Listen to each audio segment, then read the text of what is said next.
On the substitute, it's been moved and seconded. The substitute be agreed to. All in favor say aye.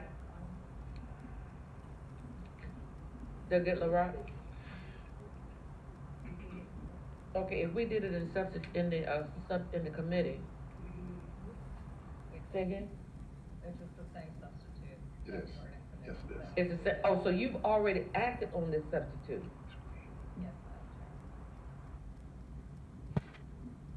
I'll give you 1 minute to explain since you're standing Thank you, there. Madam Chair.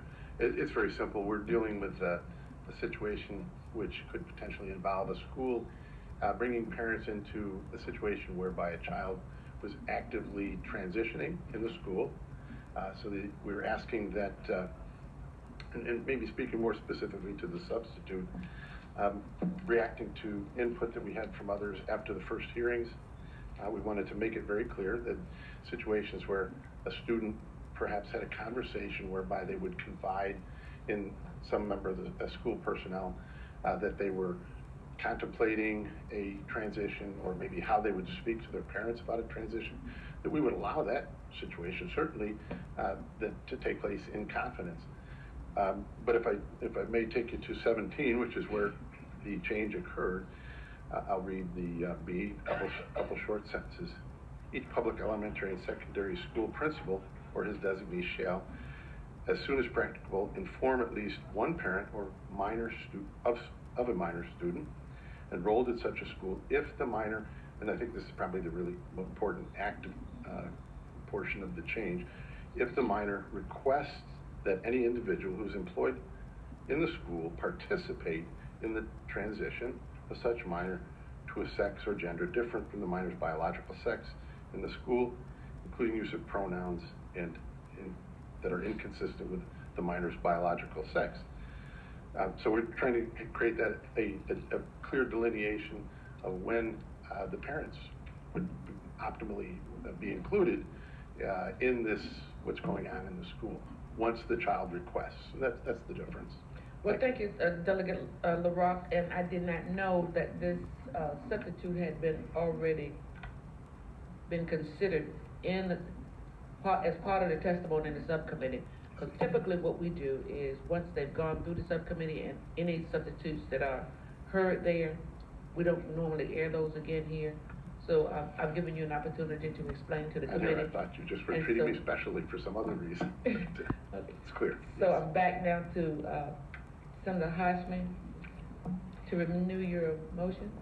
Thank you, Madam Chair. And just to provide some further context, this bill received considerable hearing, and we certainly thank the family that came to present in support of the legislation along with their attorneys. In opposition to the legislation, we heard from ACLU, from Equality Virginia, from another parent of a transgender child who opposed this bill. We heard from VEA, the Sexual and Domestic Violence Alliance, and from LAJC. The concern is that this would be a forced outing of a child, and sometimes there are not homes or stable families in which a child who is a part of the LGBTQ community or is transgender would have an opportunity to speak to an adult. We heard testimony that the large number of students with housing insecure or children with housing insecurity or who are homeless are from the trans community or from LGBTQ community, and that is largely because of rejection from their family or from their faith communities. This bill was deemed harmful by many who spoke because it takes away the opportunity for vulnerable children to receive counseling as they might necessarily need to do within a school environment.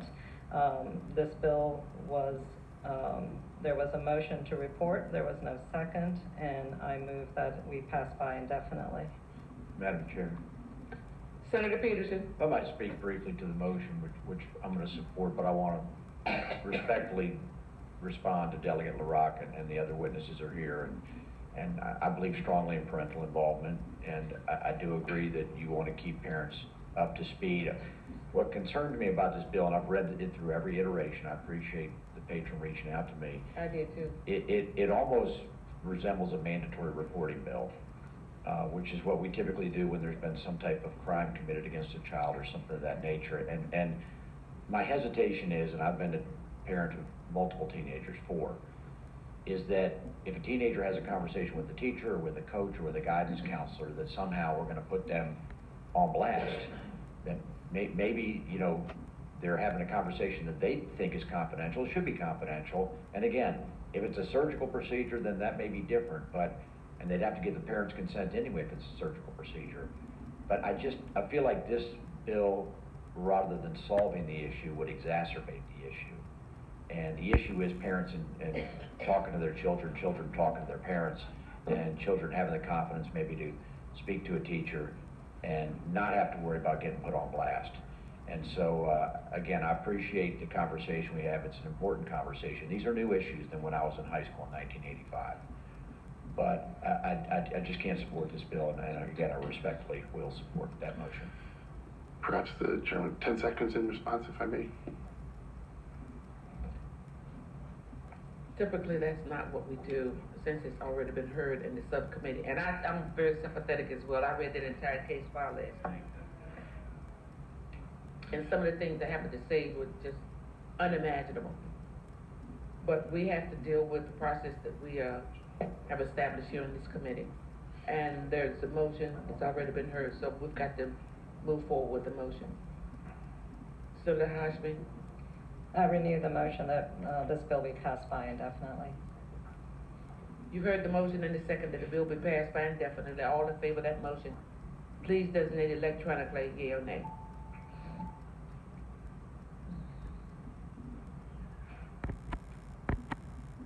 Ayes 9, no 6. Ayes 9, no 6, the bill is passed by indefinitely. Thank you, Madam Chair, members of the committee.